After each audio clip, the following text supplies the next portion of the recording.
Perkembangan harga rata-rata sembako di Kota Palembang untuk Anda.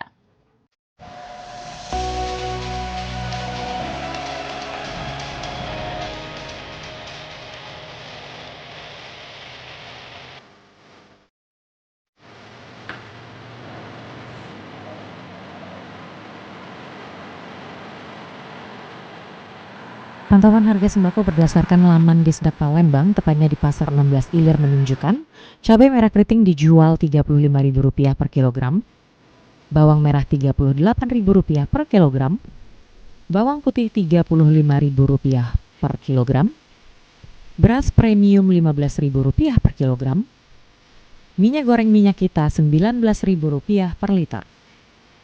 Untuk komoditas protein, telur ayam berada di kisaran Rp26.000 per kilogramnya, serta ayam potong dibanderol Rp35.000 per kilogram. Hafidz Zainul, PAL TV.